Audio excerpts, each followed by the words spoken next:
gurukuni kuzimu. Haleluya. Uwo Yesu nge tumuvuge gatoya amaze kuruka Yohana arihebuye bari bamutaye mu kizinga Patimo bamuhora ubutumwa bwiza. Haleluya. Ngo ku munsi w'Imana arasenga arabatereka mana ubishengero riko riransengera reka nanjye nsenge.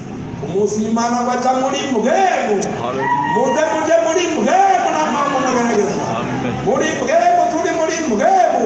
Abapenda Paulo yavuze ngo uri muri mbwego urabona icyamasa adashobora kubona inshunguzi udashobora kumva igitarija mu mutima w'umuntu.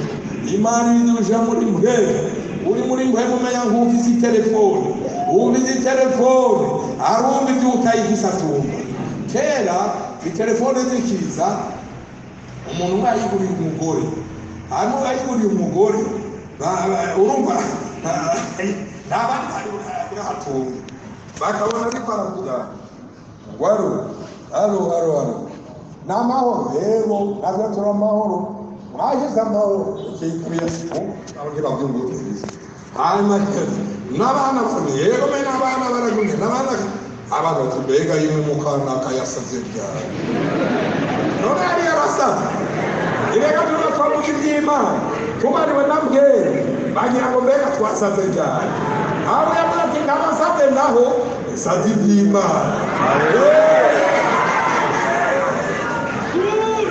Erega yari yasaze uri muri mbwema abyumva ubizi telefone turabyumva. Amen. Uzi telefone umva iby'amatwi atumva ibyo ugutwi kutabona. Haleluya. Murayibona abantu b'Imana. Yohana rero aca ngo acabona Yesu amanutse yambaye umushatsi wera derere. Afite umushatsi wera derere. Umushatsi wera derere isobanura ngo ni inararibonye yabayo byose tutarabaho byose byaremwe nawe kandi byaremwe kuri byiwe. Yabayo byose bitarabaho we yabayo byose bitarabaho.